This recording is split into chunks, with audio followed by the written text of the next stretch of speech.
آج ہمارے امتحان کا دور شروع ہے اور آزمائشوں کا وقت ہے۔ اس گھڑی میں کتنے لوگ ہیں جو ایمان پر قائم رہتے ہیں اور کتنے ہیں جو اپنے دین کا سودا کر جاتے ہیں۔ کفر و شرک کی آندھیاں بہت تیز ہیں، اس بہاؤ میں کئی جبے اور ٹوپیاں بھی بہہ گئیں۔ مولوی کہلانے والے لوگ بھی ادھر ادھر بھٹک گئے، لیکن اے سنیو اپنی غیرت باقی رکھو، یہ دن زیادہ دیر تک نہیں چلتے، یہ چڑھتا ہوا سورج عنقریب ڈوب جائے گا اور پھر میرے مصطفیٰ کریم کا چرچا ہر جگہ ہوگا۔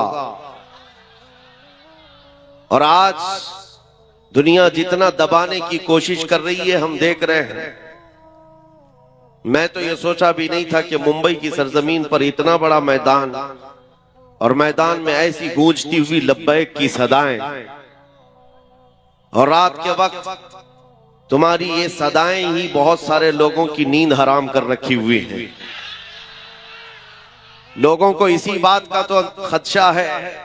اب تو یہ دیکھا جا رہا ہے میرے عزیزو، میں جس بات پر آپ سے کچھ گفتگو کرنا چاہتا ہوں وہ یہ ہے، قرآن کہتا ہے اسلام کے علاوہ کوئی دوسرے دین کی طرف توجہ بھی کرو گے تو قیامت کے دن تمہیں سب سے بڑے گھاٹے والوں میں اٹھایا جائے گا۔ کسی کی طرف تم منہ بھی نہ کرو، ارے منہ وہ کرے جو اپنے گھر میں کمفرٹ نہ ہو۔ اپنے گھر میں اگر کسی کو جگہ نہ مل رہی ہو تو پھر وہ دوسری چھت کا انتظام کرے۔ اسلام میں کس چیز کی کمی ہے؟ اسلام میں کس چیز کی کمی ہے؟ اللہ کریم نے وہ عظیم نعمت تمہیں عطا کی ہے، تمہیں دوسروں کی دھوتیاں اور چوٹیاں دیکھنے کی ضرورت ہی نہیں ہے۔ اللہ کریم نے تمہیں مصطفیٰ کریم صلی اللہ تعالیٰ علیہ وسلم کے وہ عظیم اخلاق عطا کیے ہیں۔ اخلاق سیکھنے کے لیے تم ان درندوں کے پاس نہ جاؤ جن کو پیشاب کرنے کا سلیقہ بھی نہیں آتا ہو۔ اخلاق میرے مصطفیٰ کریم صلی اللہ علیہ وسلم کی پوری کائنات میں سب سے اعلیٰ ہے، سب سے اعلیٰ ہے۔ میں آپ سے یہ پوچھنا چاہتا ہوں میرے عزیزو، یہ واحد قوم ہے دنیا کی جس کو جھکانے کے لیے آج دنیا پوری ایڑی چوٹی کا زور لگاتی ہے۔ پتہ ہے ہم جھکتے ہیں تو صرف ایک نام پر، جب اللہ اکبر کہا جاتا ہے، اس کے علاوہ کسی بادشاہ کے نام پر بھی نہیں جھکتے۔ جاؤ اپنی مسجدوں میں امام کوئی اپنے باپ کا نام لے کر کے رکوع میں جھکا کر دکھائے قوم کو، اپنے باپ دادا کا نام لے کر یا کسی بادشاہ وقت کا نام لے کر کے سجدے میں گرا کر دکھائے، قوم کھڑی ہو جائے گی، نہیں جھکے گی۔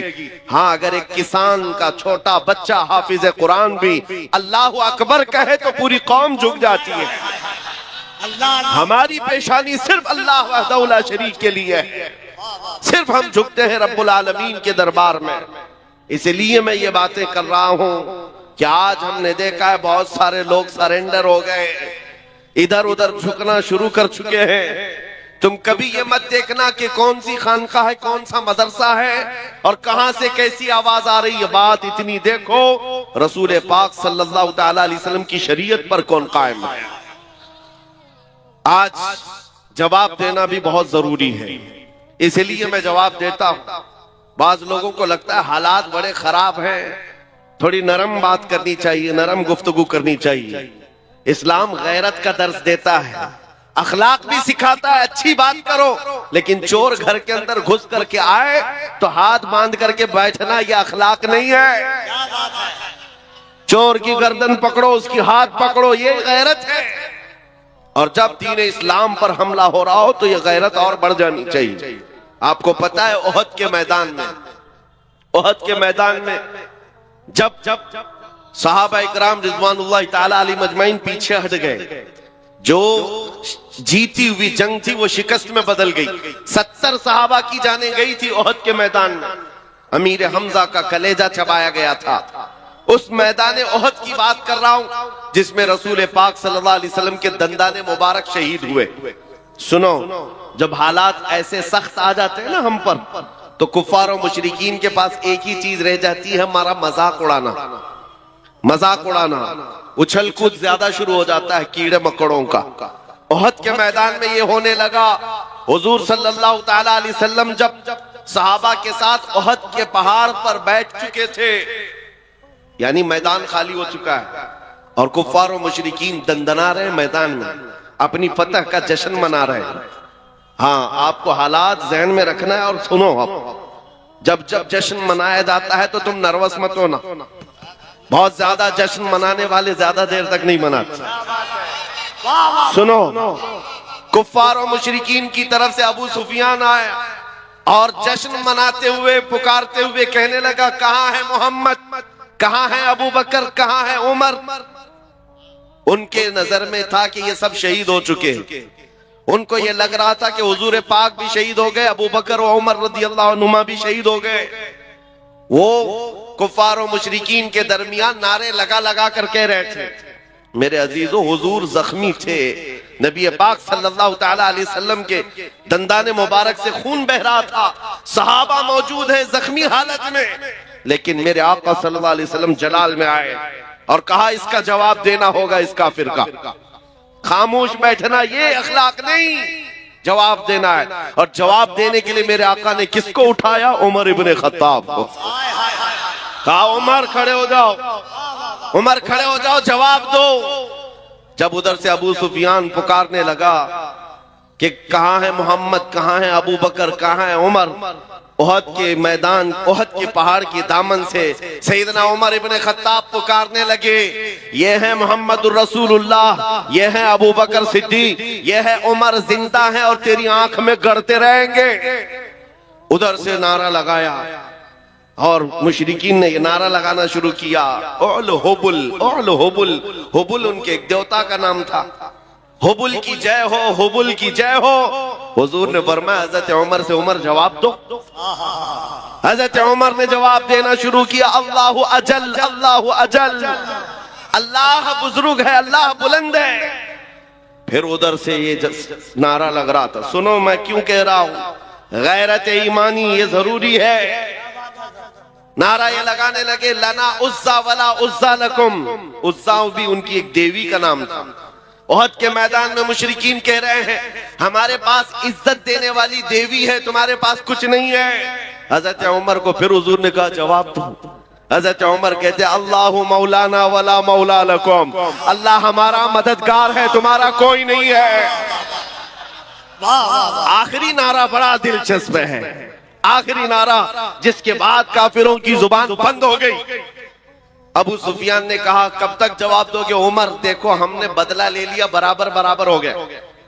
بدر کے میدان میں جو پہلی جنگ تھی اس میں 70 کافر مارے گئے تھے اور احد کے میدان میں 70 مسلمان شہید ہو گئے۔ ابو سفیان کہتا ہے دیکھو برابر ہو گیا، تم نے ایک سال پہلے 70 ہمارے مارے تھے، اس سال 70 ہم نے تمہارے مارے، جنگ برابر ہو گئی۔ حضرت عمر کھڑے ہوتے ہو کہتے ہیں، ابو سفیان کہاں کی برابری، کس برابری کی بات کر رہا ہے؟ کوئی برابری نہیں، تمہارے مارے ہوئے مردے دوزخ میں ہیں، ہمارے مرے ہوئے جنت میں ہیں۔ نعرہ تکبیر، نعرہ رسالت۔ یہ غیرت ایمانی ہے۔ احد کا میدان کیا ہوا؟ حالات صحیح تھے، حالات صحیح تھے وہاں پر۔ 70 صحابہ کی جانیں گئی ہیں۔ کیسی تکلیفیں احد کے میدان میں تھی، بیان کرنے سے کلیجہ منہ کو آتا ہے۔ حضرت عبداللہ بن جہش صحابی ہیں جن کے جسم کے 80 ٹکڑے کر دیے گئے تھے۔ سعد ابن ربی جن کا پیٹ پھاڑ کر آنتڑیاں باہر نکالی گئی تھی۔ انس بن نزیر وہ صحابی ہیں جن کی انگلی کے علاوہ پورا جسم ملا ہی نہیں۔ یہ احد کے میدان میں اتنے سخت حالات میں سیدنا عمر کھڑے ہو کر جواب دے رہے ہیں۔ سنو میرے عزیزو، آج کے وقت میں اگر کوئی یہ کہتا ہے نہیں جواب دینا چاہیے تو پھر میں کہتا ہوں، حدیث پاک کی روح کے اعتبار سے اس عالم کو گونگا شیطان کہا گیا، گونگا شیطان کہا گیا ہے۔ تم اپنی ماں کے اوپر آ جائے، بیوی کے اوپر آ جائے، بچوں کے اوپر آ جائے تو جواب دیتے ہو۔ محمد رسول اللہ کی ذات پر یا اسلام پر یا قرآن پر بات آئے تو میرے عزیزو پھر زندگی کے یہ حکمتیں اور مصلحتیں نہیں دیکھی جاتی۔ ہماری عزت، ہماری آبرو رسول اللہ کے نام سے ہے۔ آج ان حالات کے اعتبار سے میں آپ کو صرف اور صرف اتنی بات کہوں گا، ایمان پر جمے رہو، ڈٹے رہو, مضبوطی سے قائم رہو. جو دین اللہ تعالیٰ نے تمہیں عطا کیا ہے اس کا سمجھوتا کبھی نہیں کرنا. سید میاں مارا روی رحمت اللہ علیہ نے کیا خوب نعرہ لگایا تھا, کسی کی جے وجے کیوں پکارے کیا غرض ہم کو, کسی کی جے وجے کیوں پکارے کیا غرض ہم کو, ہمیں کافی ہے سید اپنا نعرہ یا رسول اللہ, ہمیں کافی ہے سید اپنا نعرہ. ہاں ہم رسول اللہ کے, جنت رسول اللہ. آپ کو صرف میں اتنی بات پوچھتا ہوں, اگر دنیا آپ کو حضور کا غلام کہے تو آپ کو کوئی اعتراض ہے؟ آپ کو اگر دنیا حضور کا غلام کہے تو اعتراض کی بات کیا؟ معراج ہے ہماری. ہم تو یہ چاہتے ہیں کہ دنیا ہمیں حضور کا کتا کہہ کر پکارے.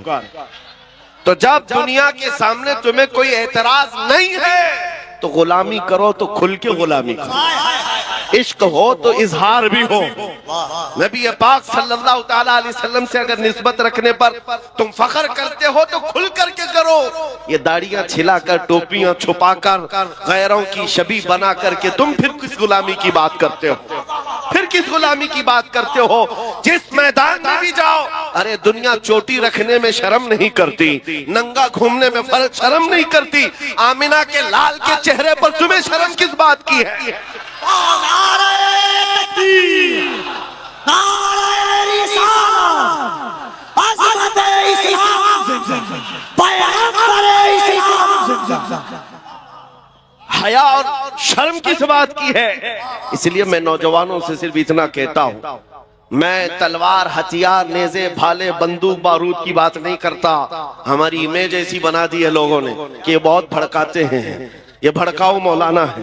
اور جن کو یہ لگتا ہے, میں کہتا ہوں ہاں میں اتنا بھڑکانا چاہتا ہوں, اتنا بھڑکانا چاہتا ہوں, ہمارا نوجوان تمہارے ننگے پن سے بیزار ہو کر مدینے کی گلیوں میں گھومنے والا دیوانہ بن جائے.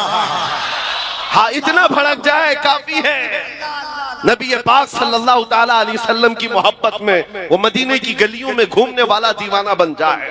عزیزان گرامی وقار, ہماری کامیابی حضور کے قدموں سے ہے, اسی گنبد خضرا کی چھاؤں میں ہے جہاں پر صحابہ, تابعین, اولیاء, کاملین نے کامیابیاں حاصل کی ہیں.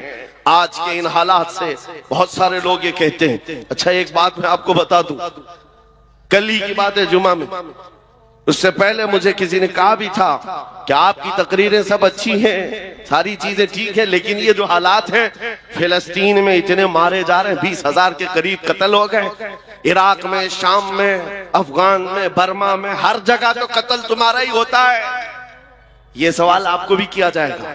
ٹھیک ہے, تمہارا خدا سچا, تمہارا نبی اچھا, تمہاری کتاب سب سے بلند, تمہارا دین سب سے بہتر, تو پھر یہ مارے کیوں جاتے ہیں, اتنے کاٹے کیوں جاتے ہیں؟ ان نادانوں کو, ظالموں کو جواب اتنا دو میرے عزیزو, ہم پروانے ہیں, پیدا ہی ہوتے ہیں مرنے کے لیے. پروانہ جو ہوتا ہے اس کا کام ہی ہے مرنا. رسول پاک صلی اللہ تعالیٰ علیہ وسلم شمع ہے, اسی لیے مفتی اعظم نے کہا تھا تو شمع رسالت ہے, عالم تیرا پروانہ, تو ماہ نبوت ہے اے جلوہ جانانا. اگر حضور پاک صلی اللہ علیہ وسلم شمع ہے اور ہم پروانے ہیں تو انہیں جواب دو, ہمارا کام ہی ہے مرنا. اور صحابہ اکرام کی بات میں کرتا ہوں میرے عزیزو, جنہوں نے فخر محسوس کیا حضور کی غلامی میں.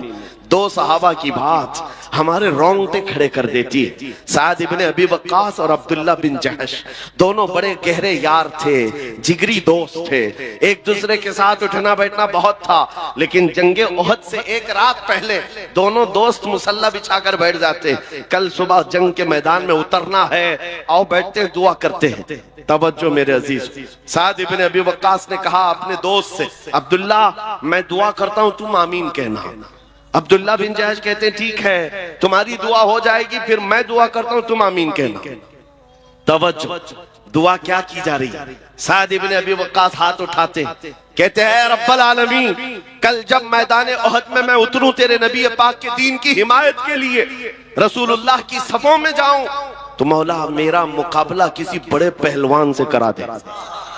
یہ نہیں چھپ چھپا کر کے کوئی چھوٹے سپاہی کو ٹچ کر کے بھاگ آئے, خواہش بھی تو دیکھو حضور کے سپاہی کی. یا اللہ کل جب میدان میں اتروں سب سے بڑا جو پہلوان ہو اس سے میرا مقابلہ کرا. آگے کی دعا بھی سن لو. پھر سعد بن ابی وقاص کی خواہشیں کیا ہیں؟ کہتے ہیں مولا جب وہ سامنے آئے میں سامنے سے ماروں, دائیں سے ماروں, بائیں سے ماروں, پیچھے سے ماروں, پھر گرا کر سینے پر چڑھ جاؤں, پھر کہوں لبیک یا رسول اللہ. میں ان کے مفاہیم عرض کر رہا ہوں, پھر کہوں اسلام بلند ہے. ان کی دعا ہو گئی. دوسرے دوست کی دعا کیا؟ عبداللہ بن جہش, یہ بھی بڑے صحابی, حضور کے چہیتے صحابی, سعد ابن ابی وقاص کے جگری یار, ہاتھ اٹھاتے کہتے اب میری دعا ہے, تو آمین کہہ.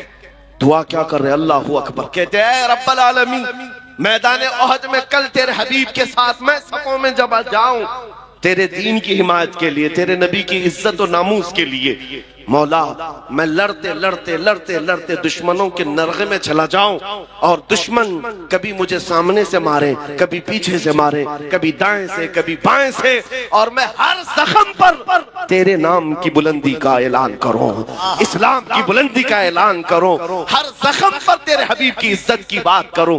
دعا یہ بھی ہے, دعا وہ بھی ہے. عزیزان گرامی, رات کے وقت دو دوستوں نے دعا کی ہے, دو صحابہ نے دعا کی ہے. صبح جب ہوئی اور میدان احد میں رسول اللہ کے ساتھ یہ صحابہ آئے تھے, اللہ اکبر, سعد ابن ابی وقاص جیسے ہی میدان میں آئے, آپ کے مقابل میں وہ دشمن آیا کافروں کی طرف سے جس کے بارے میں کہا جاتا تھا کہ وہ 1000 انسانوں کی طاقت رکھتا, 1000 انسانوں کی طاقت رکھتا ہے. ایسا بڑا پہلوان سعد ابن ابی وقاص کے مقابل میں آیا. اس کو دیکھتے ہی سعد ابن ابی وقاص نے کہا میں تو کامیاب ہو گیا, رات کی میری دعا قبول ہو گئی ہے, رات کی میری دعا قبول ہوئی ہے. اور پھر اس کے بعد سعد ابن ابی وقاص تیر اور تلوار جو چلاتے رہے, کبھی دائیں سے کبھی بائیں سے, کبھی آگے سے کبھی پیچھے سے, ایسا مارتے تھے. سعد ابن ابی وقاص کو جانتے ہو کون ہے؟ یہ عشرہ مبشرہ سے وہ صحابی جن کے تیر و تلوار کا اندازہ کر سکتے ہو. سعد ابن ابی وقاص جب تیر چلاتے تھے پیچھے سے رسول اللہ صلی اللہ علیہ وسلم یہ فرماتے ارمی یا سعد بی ابی انت و امی, اے سعد تیر چلا میرے ماں باپ تجھ پر قربان. ساری دنیا کہتی ہے رسول اللہ کے دربار میں اے اللہ کے نبی میرے ماں باپ آپ پر قربان. سعد ابن ابی وقاص تنہا وہ صحابی ہے جس کو اللہ کے رسول کہہ رہے ہیں میرے ماں باپ تجھ پر قربان, تیر چلا. نعرہ تکبیر, نعرہ رسالت, عظمت صحابہ, ذکر صحابہ, ذکر صحابہ. سعد ابن ابی وقاص نے بڑھ کر کے اس کو ڈھیر کیا, اور جیسے ان کی رات کی دعا تھی سینے پر چڑھ کر کے کہا اسلام تھا, اسلام ہے, اسلام رہے گا. شام ہو گئی جب جنگ ختم ہوئی, میں مختصراً عرض کر رہا ہوں, اور جب پتہ یہ چلا کہ اس مسلمانوں میں 70 شہید ہو گئے ہیں, سعد ابن ابی وقاص کہتے ہیں میرے دوست میرے جگری یار کی کیا خبر ہے؟ صحابہ نے کہا تمہارا دوست عبداللہ بن جہش شہید ہو گیا. اتنی خبر تھی, دل پر بجلیاں گری, بہت گہرے دوست تھے. سعد ابن ابی وقاص ڈھونڈتے ہوئے آتے ہیں, دیکھا عبداللہ بن جہش کے ٹکڑے کیے جا چکے تھے, 80 ٹکڑے. صحابہ سے پوچھا کہ کیسے ہیں؟ صحابہ نے کہا یہ مست اور دیوانہ وار لڑتے ہوئے ایسے گھس گئے اور نرغے میں پھنسے تو سامنے سے دائیں سے بائیں سے پیچھے سے ان کو اتنا مارا گیا, ہر زخم پر چلاتے تھے اللہ اکبر, اللہ سب سے بڑا ہے.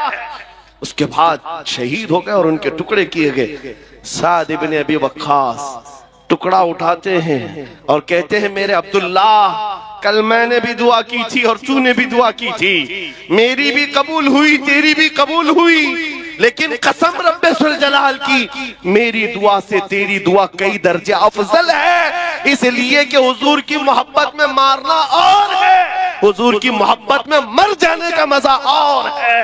اعلیٰ حضرت اسی کو کہتے ہیں جان ہے عشق مصطفیٰ روز وضو کرے خدا, جس کو ہو درد کا مزہ ناز دوا اٹھائے کیوں. حضور کی محبت میں جو دنیا سے جاتا ہے وہ ایک لذت لے کر کے جاتا ہے، وہ ایک مزہ لے کر کے جاتا ہے۔ لہٰذا میرے عزیزوں، میں آپ کو صرف یہ باتیں اس لیے عرض کر رہا ہوں کہ یہ شہادتیں تاریخ میں رقم ہیں۔ ہم بار بار اپنے بچوں کو اس لیے سناتے ہیں کہ کوئی گٹر سے نکلا ہوا کیڑا ان کو ڈرا نہ دے اور آپ ڈر بھی نہ جائیں۔ ایسے حالات ہوتے ہیں، ابھی موسم میں نکلے ہوئے کبھی تم کو چھوٹی چھوٹی چڑیاں لے کر کے لہرا کر کے دکھاتے، یہ دیکھو ہم آ رہے ہیں۔ کیڑوں سے کہو یہ اللہ کے نبی کے وہ شعر ہیں جو 1400 سال سے کربلا سنتے آ رہے ہیں۔ نعرہ تکبیر، نعرہ رسالت۔ حالات جیسے بھی ہوں، میرا میسج صرف اتنا ہے، اپنے ایمان کا سودا کبھی نہیں ہونے دینا، اپنے دین کا سودا کبھی نہیں ہونے دینا۔ اسلام کے متعلق تم زیادہ فکر مند بھی مت ہو، اسلام اپنا دفاع خود کرتا ہے، اسلام اپنا ڈیفنس خود کرتا ہے۔ یہ اسلام وہ پودا ہے جو تتاریوں کی بڑی آندھیوں میں بھی محفوظ رہا ہے۔ ہاں، چنگیز اور ہلاکو کے دور میں بھی اس کا بال بیکا نہیں ہو سکا۔ آپ کو پتا ہے بغداد میں تتاریوں نے قتل عام کیا تھا، سب کو سلا دیا ہے، خون سے لال کر دیا ہے، اور تتاری بادشاہ کی بیٹی شام میں گھومنے کے لیے نکلی ہے تو اس وقت دیکھا کہیں سے اذان کی آواز آ رہی۔ ہم نے تو بغداد کی اینٹ سینٹ بجا دی، پھر بھی آواز آ رہی ہے۔ لوگوں کو یہی تو درد ہے، ہم نے کئی سالوں سے ان کے پیچھے محنت کی، پھر بھی اذان کہیں نہ کہیں سے آتی، اذان کی آواز آتی ہے۔ ہاں وہ آئے گی۔ ایک بات بتا دوں، کفیل صاحب اس کو نوٹ کریں، ایک مسجد میں کسی بت کے رکھ دینے سے وہ بت قضا نہیں ہوتا۔ تاریخ گواہ ہے 360 کعبے کے اندر تھے، تب بھی کعبہ کعبہ تھا۔ وہ یہاں کی چل رہے نعرہ رسالت، مذہب اسلام، عظمت اسلام، پیغمبر اسلام۔ کعبہ کعبہ ہی تھا، کعبے کا طواف کبھی نہیں رکا، کعبہ کا حج ہوتا رہا۔ 360 بیٹھے تھے تب کعبہ کعبہ تھا، اور پھر میرے آقا صلی اللہ علیہ وسلم تشریف لائے اور ہر طرح کی شرک اور کفر سے کعبے کو پاک کیا، اور ہمارا یقین ہے محمد عربی کا غلام کبھی تو آئے گا اور پھر بت قدے سے اس مسجد پاک کو پاک کر کے قوم کے حوالے کرے گا انشاءاللہ۔ میری بات سنو، تتاریوں کی بیٹی نے پوچھا اس وقت اذان کی آواز کہاں سے آ رہی ہے؟ آواز کہاں سے آ رہی ہے؟ لوگوں نے کہا ڈھونڈتے، دیکھا تو ایک چھوٹی سی دکان میں ایک بوڑھا آدمی ہے، اذان دے رہا ہے، پکڑ کے لاؤ اس کو۔ پکڑ کر کے لائے۔ بوڑھے لوگ جو ہیں بڑے سخت ہوتے ہیں۔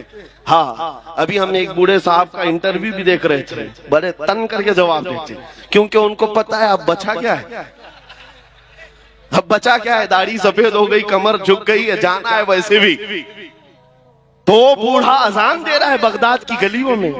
تتاریوں کی بیٹی بڑی سخت دل کی تھی، گرفتار کر کے لائی، کہا بابا تجھے پتا ہے ہم نے یہاں تو پوری کی پورے مینار گرا دیے، کھوپڑیوں سے مینار بنائے ہیں تمہارے، اس وقت تم اذان دے رہے ہو؟ بوڑھے نے کہا جب تک میری سانس چلتی رہے گی اذان دیتا رہو۔ اس خاتون نے ایک سوال پوچھا کہ اچھا تجھے اتنا یقین ہے تیرے خدا پر، تو پھر تیرا خدا بچایا کیوں نہیں؟ ہم اتنا مار رہے تھے اور اتنے لوگوں کو مارا ہے، تمہارا خدا کہاں ہے، کیوں نہیں بچایا؟ بوڑھے نے بڑی دانش مندی کا جواب دیا، کہا بیٹی تجھے پتا ہے بکریاں پالنے والا ریوڑ لے کر کے جب چلتا ہے تو ساتھ میں کتا بھی لے کے چلتا ہے۔ بکری کبھی ریوڑ سے ہٹ جاتی ادھر ادھر جاتی ہے تو کتا بھونک بھونک کر کے اس کو جماعت میں شامل کرتا ہے۔ ہم امت مصطفیٰ کبھی بھٹک جاتے جماعت سے ادھر ادھر، مولا تم جیسے کتے چھوڑتا ہے، تم بھونک بھونک کر کے ہمیں پھر شریعت میں لے آتے۔ یہاں حالات ہیں بھونکنے والے، اگر اور تیزی سے بھونکے تو میرا یقین ہے کہ یہ جو بچے ادھر ادھر بھٹکے ہیں انشاءاللہ میرے مصطفیٰ کی چھاؤں میں ضرور آ جائیں گے، آئیں گے نا انشاءاللہ۔ اب اپنے دین کی حفاظت کرنی ہے، اخلاق سے کرنی ہے، حضور پاک کی سنتوں سے کرنی ہے۔ اب ہماری جو زندگی باقی ہے میرے عزیزو، یہی اظہار بھی کرنا ہے۔ اور ایک بات میں یہ بھی بتا دوں، حالات کے اعتبار سے چنگیز یہ بھی 50 لاکھ انسانوں کے قتل کا اس کے اوپر الزام بھی ہے، اور بلکہ حقیقت ہے 50 لاکھ لوگوں کو مارا ہے۔ روزانہ قتل نہیں کرتا تو کھانا نہیں کھاتا۔ ایک مرتبہ یہی ہماری جماعت، مسلمانوں کی جماعت، میدان میں گرفتار کر کے لائی گئی، 3 صفوں میں کھڑا کیا، خود گھوڑے پر بیٹھا ہوا ہے، کھلونے سے کھیل رہا ہے۔ جلاد کو بلایا کہ اب ان کی صفیں اڑانا شروع کر دو، گردنیں اڑاؤ۔ ان حالات میں سنو میرے عزیز، پہلی مرتبہ جب جلاد گردن پر تلوار اڑانے لگا، چلانے لگا، تو ایک پہلی صف میں بوڑھے میاں تھے، وہ ہٹ کر کے پیچھے چلے گئے، دوسری صف میں چلے گئے۔ پہلی صف میں نمبر نہ آئے، دوسرے میں چلے جاتے، مرنا تو تھا ہی۔ جب پہلی صف والوں کو پورا جلاد اڑا دیا، گردنیں اڑ گئیں، دوسرے صف کی باری آئی۔ چنگیز دیکھ رہا تھا کہ یہ بوڑھا پیچھے چلا گیا ہے، کہاں تک جائے؟ دوسری صف کو حکم دیا، جلاد کو حکم دیا گیا مارو۔ قتل کرتے کرتے گردنیں اڑاتے ہوئے آیا، یہ بوڑھا تیسری صف میں چلا گیا، تیسری صف میں گیا۔ اب آخری صف ہے، اس کے پیچھے کچھ تھی نہیں۔ اب چنگیز نے تیسری صف کے قتل کے حکم سے پہلے مذاق میں کہکہا مار کر کے پوچھا، بوڑھے پہلی صف میں کھڑا تھا، دوسری میں آ گیا، دوسری میں کھڑا تھا، اب تیسری میں آ گیا، تیسری کی باری شروع ہو رہی ہے، آپ کہاں جائے گا؟ بوڑھے نے کہا اب بھی میرا اللہ ہے، اب بھی اللہ ہے، نا امید نہیں ہے۔ اس نے ابھی جلاد کو حکم دیا ہی تھا، اس چنگیز کے ہاتھ میں جو کھلونا تھا، گھوڑے پر بیٹھ کر کھیل رہا تھا، اچانک گر گیا، اور وہ کھلونا اٹھانے کے چکر میں جیسے ہی جھکا، اس کا گھوڑا بدک گیا، اس کا پیر گھوڑے کی زین میں پھنس گیا اور گھوڑا بھاگنے لگا۔ اتنا بھاگا کہ چنگیز کے سر کو پتھروں سے ٹکراتے ٹکراتے، گھوڑا کسی کے قابو میں نہیں ہے، سارے سپاہی گھوڑا پکڑنے کے پیچھے بھاگے ہوئے ہیں، سارے وزیر پکڑنے کے لیے جا رہے ہیں۔ گھوڑا اس وقت جا کر رکا جب اس کا سر پھٹ کر 2 ٹکڑے ہو گئے، مر چکا ہے، اور ساری سلطنت ایک آن میں ختم۔ بوڑھا اپنے ہاتھ اٹھا کر کہتا ہے، اے دنیا والو دیکھو میرا مولا موجود ہے، کیسے بھی حالات ہو میرے عزیزو اللہ ہے۔ قرآن پاک میں میرا مولا فرماتا ہے، لا تحزن ان اللہ معنا۔ رسول پاک صلی اللہ تعالی علیہ وسلم نے غار ثور میں حضرت ابو بکر کو یہ جملہ کہا تھا۔ یہ جملہ بہت پاورفل ہے، بہت پاورفل ہے۔ آج اگر آپ یہ کہتے ہیں کہ کون ہے ہمارے ساتھ، کون سی سیاسی طاقت ہے، کون سی قوت ہے، میاں ہم کو بھی دیکھو، لوگ یہ سوچتے ہوں گے بڑے بڑے لوگ ان کو چلاتے ہیں، ایک چھوٹا آدمی بھی پیچھے کھڑے ہونے کو تیار نہیں ہوتا۔ ہاں یہ تو بڑے جگرے والے مولانا لوگ ہیں جو بیٹھ گئے اسٹیج پر، یو پی میں تو ڈرتے بھی ہیں۔ ہاں ان کے اسٹیج پر بیٹھیں گے، دوسرے دن فوٹو میں آئیں گے۔ ہاں ایک مولانا صاحب انہوں نے کہا بھی، آپ کے ساتھ بیٹھے تھے، دوسرے دن پولیس والوں نے اٹھا لیا۔ کہا کیوں اٹھایا؟ کہا لبیک لبیک تم بہت پکار رہے تھے۔ میں نے ان مولانا صاحب سے کہا فخر کرو مولانا، دنیا چوری کر کے تھانے جاتی ہے، تم نبی کا نام لے کر جا رہے ہو، اس میں کیا خوف، اس میں کس بات کی جھجک اور شرم ہے؟ میں یہ کہہ رہا ہوں میرے عزیزوں، نبی پاک صلی اللہ تعالی علیہ وسلم کی محبت میں اگر کسی کو حیا ہے اور شرم ہے تو یہ شیطانی شرم ہے، یہ شیطانی حیا ہے۔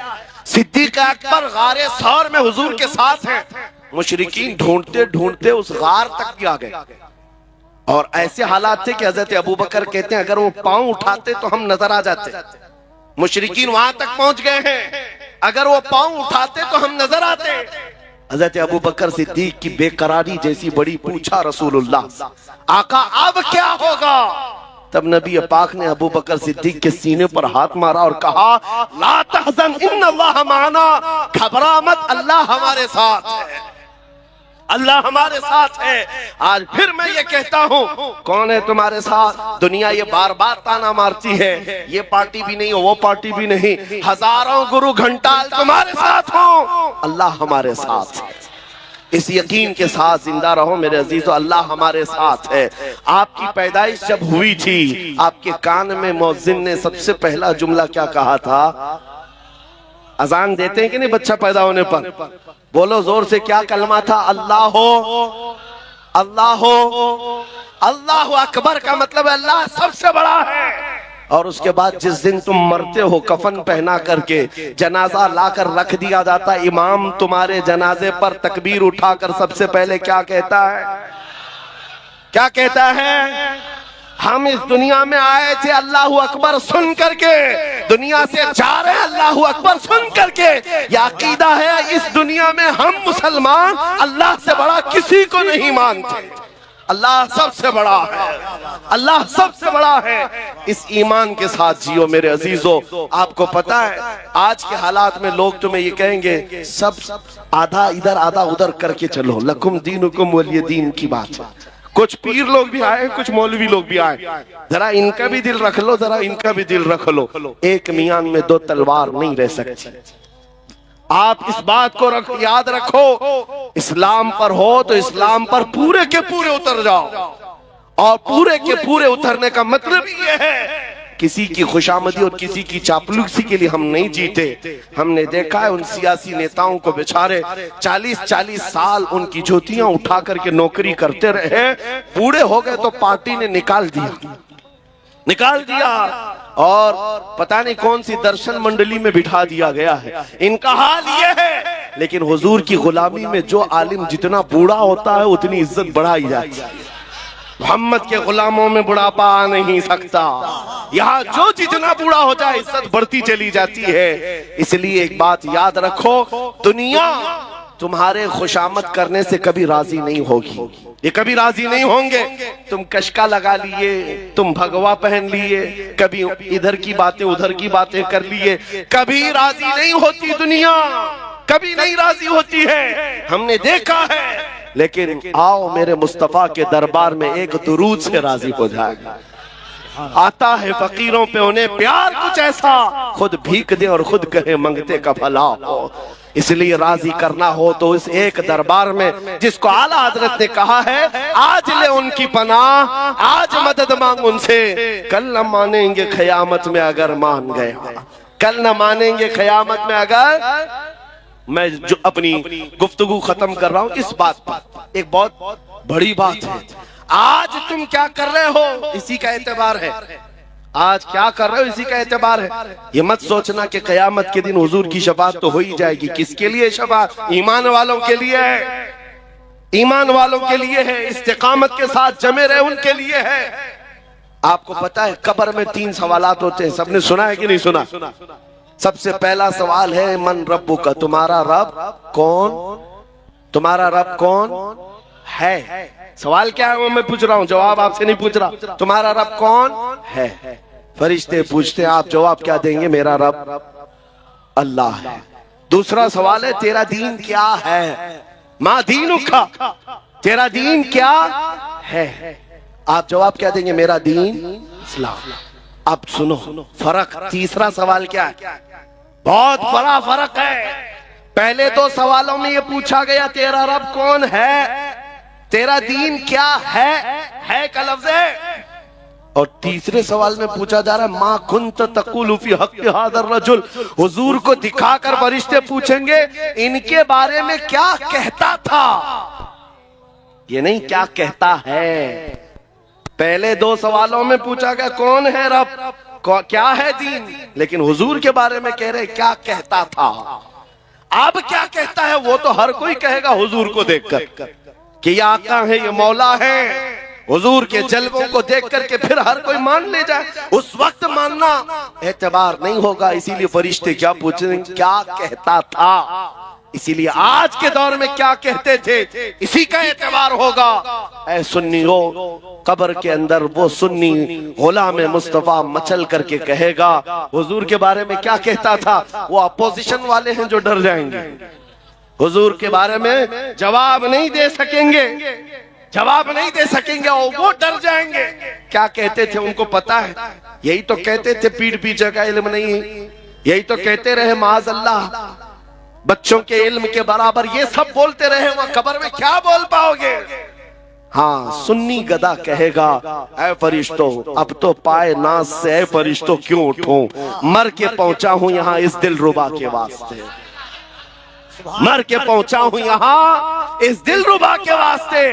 حضور کے بارے میں کیا کہتا تھا؟ یہی تو کہتا تھا سرور کہوں کہ مالک و مولا کہوں تجھے، باغ خلیل کا گل زیبا کہوں تجھے، تیرے تو وصف عیب تناہی سے ہیں بری، حیران ہوں میرے شاہ میں کیا کیا کہوں تجھے۔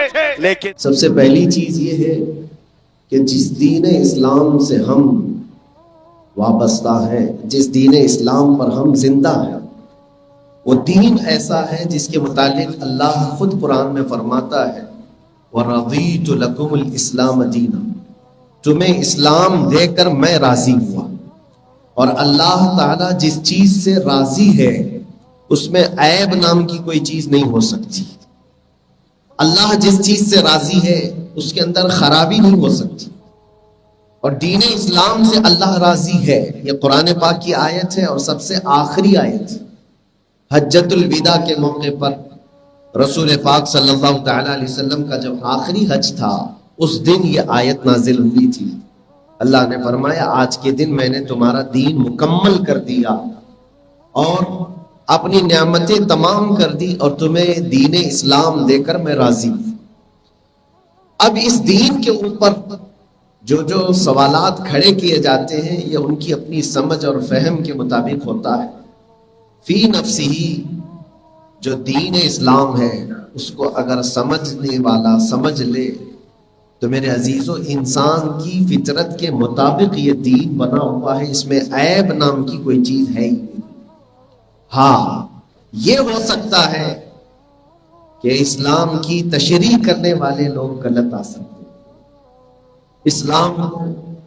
اسلام کے پرچار کرنے والے غلط آ سکتے ہیں، اسلام غلط نہیں ہو سکتا۔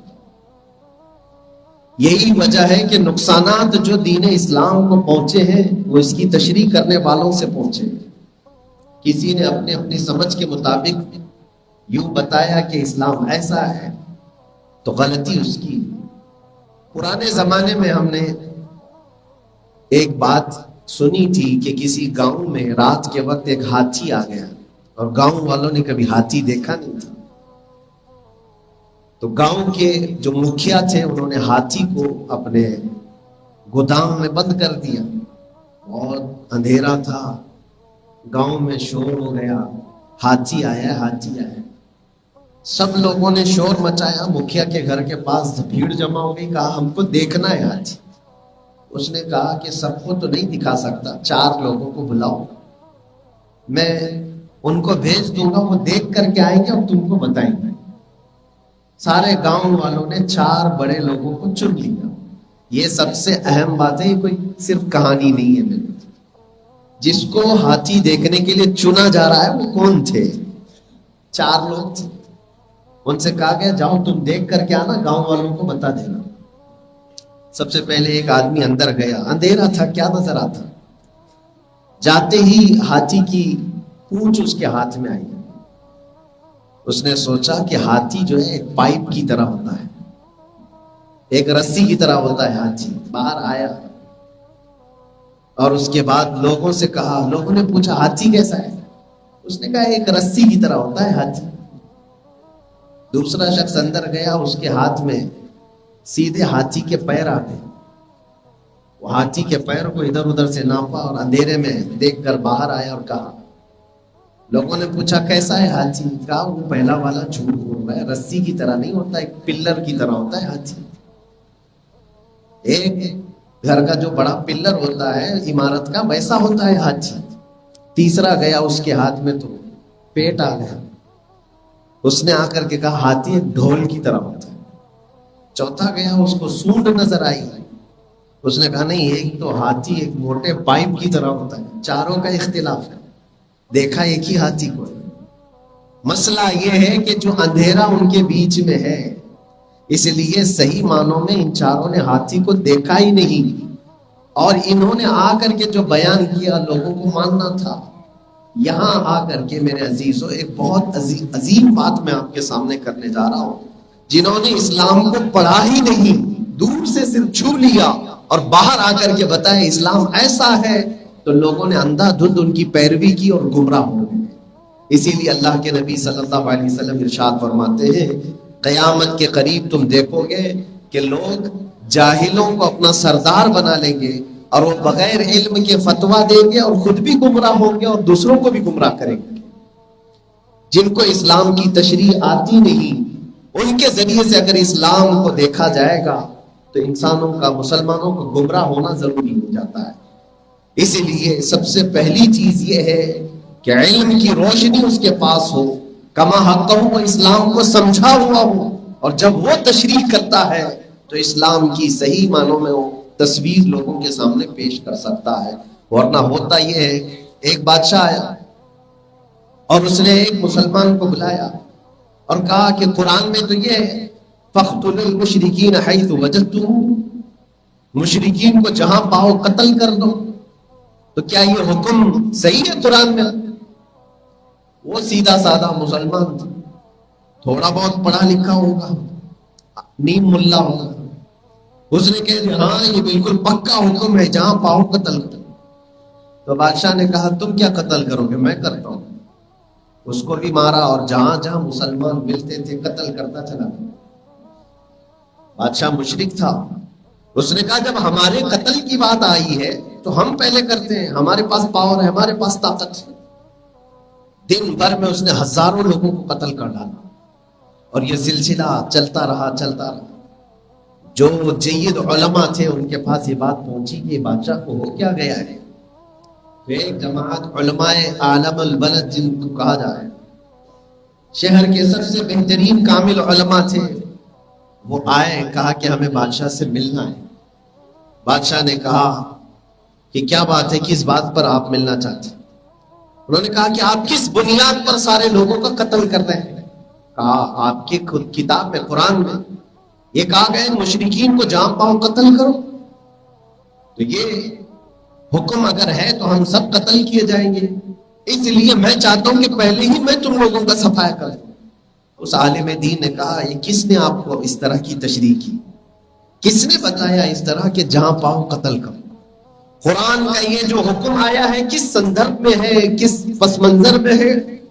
آپ کو ہم بتائیں، یہ حالت جنگ کے معاملات۔ جنگ جب دو لوگوں کے درمیان چل رہی ہے تو جنگ کے حالات میں تو دو فوجیوں کو آمنے سامنے ہوتے ہیں تو بہت سارے آرڈر دیے جاتے ہیں۔ ایمرجنسی کا وقت ہو تو ملک میں بھی یہ قانون لگایا جا سکتا ہے کہ کچھ لوگ اندر گھسپیٹ کر چکے ہیں، وہ جہاں پائے ان کو شوٹ کر، اس لیے کہ ان سے ملک کا نقصان ہو سکتا ہے۔ یہ حکم خاص وقت کے لیے ہے، نہ یہ کہ ہر دن اور ہر وقت کے لیے۔ قرآن کا یہ حکم اس طرح عام نہیں ہے جس طرح سے آپ کو پہلے والے آدمی نے بتا دیا۔ اسلام کی اس نے غلط تشریح کی آپ کے سامنے، ایک آدمی کی غلط تشریح کی وجہ سے ہزاروں لوگوں کا بادشاہ نے قتل کر ڈالا۔ پھر بادشاہ کو جب یہ احساس ہوا کہ نہیں، اسلام اس طرح کا حکم نہیں دیتا، یہ تو صحیح تشریح کر رہے ہیں۔ حالت جنگ کے معاملات الگ ہوتے ہیں، حالت امن کے معاملات الگ ہوتے ہیں۔ اس لیے میرے عزیزوں، یہ سب معاملات کہاں سے بگاڑ میں آتے ہیں؟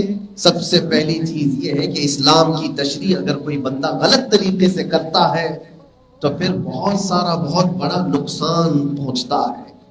آج پوری دنیا اس پروپیگنڈے کو پھیلانا چاہتی ہے کہ اسلام ایسا ہے، اسلام ویسا ہے۔ اس کی بیسک وجہ یہ ہے کہ اسلام کی تشریح کرنے والوں نے اگر غلط طریقے سے تشریح کیا ہے۔ اسلام میں تشدد نام کی کوئی چیز نہیں ہے۔ دو چیزیں میں آپ کو بتاتا ہوں، تشدد اور تسلط۔ تشدد کیا ہے اور تسلط کیا ہے؟ مثال کے طور پر نماز فرض ہے، نماز فرض ہے، آپ دوسرے کو پڑھانے کے لیے ڈنڈا لے کر کے پیچھے لگے ہوئے ہیں، یا پھر کسی کو کوئی حکم کا پابند بنانے کے لیے آپ دوسروں پر سختی کرتے ہیں، یہ تشدد ہے، اور اپنے آپ پر سختی کرتے ہیں، اپنے نفس پر سختی کرتے ہیں، یہ تسلط ہے۔ اور تسلط اچھی چیز ہے، تشدد اچھی چیز نہیں۔ ہاں، تشدد کہاں کرنے کا حکم ہے؟ جو حکام ہیں، جن کے ہاتھ میں پاور دیا گیا ہے، کہ آپ امپلیمنٹ کرو قانون کا تو وہ تشدد کر سکتے ہیں. جیسے پولیس ڈپارٹمنٹ اگر وہ سختی نہ کرے تو کوئی قانون پر عمل کرے گا ہی نہیں. ان کو اجازت ہے، جو حاکم ہوگا، حکام ہوگا، جن کے پاس شعبے چلانے کا نظام ہوگا، ان کو حکم ہے کہ دوسروں پر سختی کرے. لیکن ہر بندے پر یہ حکم نہیں ہے کہ تو دوسروں کو عمل کرانے کے لیے سختی کرے. آپ سختی نہ کریں. ہاں آپ تبلیغ کر سکتے ہیں، تشدد نہیں. کوئی ٹوپی کے بغیر آیا ہے، آپ اس کو سمجھائیں یہ طریقہ، مستحب طریقہ کیا ہے. کوئی بغیر داڑھی کا ہے، آپ اس کو تبلیغ فرمائیں کہ سنت رسول یہ ہے. لیکن اگر آپ اس پر سختی کرتے چلے جائیں تو اللہ نے آپ کو اس کا مکلف نہیں بنایا ہے، اللہ نے آپ کو اس کا حکم نہیں دیا ہے. ہاں جو حکام اسلام ہوں گے، جہاں اسلامی حکومت ہوگی، وہ سختی کر کے کوئی چیز کا حکم نافذ کرا سکتے ہیں. لیکن آج یہی سے جو بگاڑ پیدا ہوا ہے، تشدد کرنا. اور یہی تشدد کی یہ جو آج اصطلاح چل رہی ہے، اسی میں کئی جماعتیں پیدا ہوئی دنیا میں. خاص طور پر بدنام زمانہ جو جماعت پیدا ہوئی ISIS نام سے، اس کا نظام ہی یہ تھا تشدد کرنا. ان کے متعلق اگر معلوم کیا جائے تو یہ ہے کہ وہ سختی سے کسی چیز کو نافذ کرنا چاہتے ہیں، سختی سے کنٹرولنگ حاصل کرنا. اور اس سختی کے معاملات میں انہوں نے جو جو کیا ہے، اللہ کی پناہ. عراق میں، شام میں جا کر کے دیکھیں حالات. انہوں نے تو لڑکیوں کو گرفتار کر کے بازاروں میں بیچا بھی ہے، ان کو باندیاں بنا کر کے. کتنے 12 سال کی لڑکیاں، 14 سال کی لڑکی. اور پھر اگر وہ یہ دعویٰ کرتے ہیں کہ خلافت نافذ کی جائے گی، کہاں خلافت اور کہاں تمہارے اعمال. یہ تشدد کے ذریعے سے اسلام کے چہرے کو بگاڑنے کی کوشش ہے. جب کبھی اسلام کی تشریح غلط لوگوں کے ذریعے سے ہوگی تو اسلام کو اس کا نقصان اٹھانا پڑتا ہے. یہ جو آج معاملات دہشت گردانہ حملوں کے ہم اپنے ملک میں بھی دیکھ رہے ہیں اور دوسری جگہوں پر بھی دیکھ رہے ہیں. مسلمان بن کر کے اگر کوئی اس طرح کے حالات کرتا ہے تو وہ اسلام کے اوپر دھبا لگاتا ہے. اسلام نے اس چیز کا آرڈر دیا ہے کبھی تمہیں؟ اسلام نے تمہیں حکم دیا ہے کہ اٹھاؤ تلوار اور جہاں پاؤ مارو؟ اللہ تبارک و تعالیٰ کے اس کلام پاک کو بغیر پڑھا ہوا آدمی جب اسلام کی تشریح کرنے آتا ہے تب اس طرح کا نظام درہم برہم ہو جاتا ہے. مجھے ایک بات یاد آتی ہے. ایک عراق کا رہنے والا عیسائی پادری پوپ ہے، اپنی 2 بیٹیوں کے ساتھ وہ کار میں سفر کر رہا ہے. اس وقت حالات بہت کشیدہ تھے جب یہ داعش جو کٹر پنتھی جماعت ہے، اس کے نوجوان جگہ جگہ بندوقیں تانے ہوئے سڑکوں پر کھڑے رہتے تھے، کسی کو بھی شوٹ کر دیتے تھے.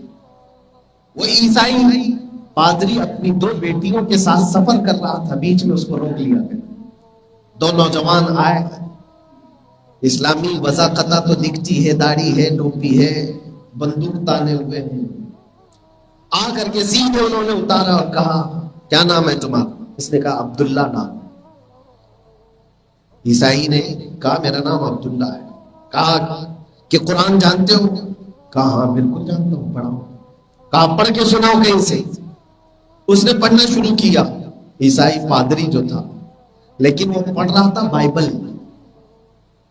بائبل کی آیتیں پڑھتا جا رہا تھا. قرآن کا ایک حرف بھی اس کو معلوم نہیں تھا. عیسائی پادری تھا. پڑھا اس نے کافی دیر تک. دونوں نوجوانوں نے کہا ہاں ٹھیک ہے چلو جاؤ آگے بڑھ دو.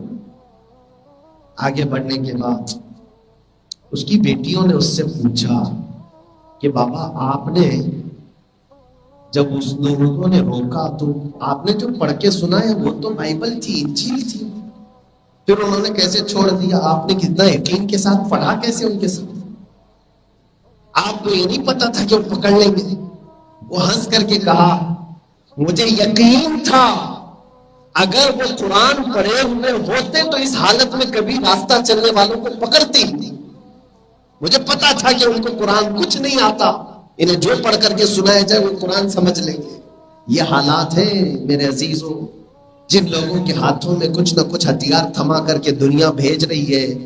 اس لیے اپنے نوجوانوں کی تربیت اس انداز سے کرو کہ نوجوانوں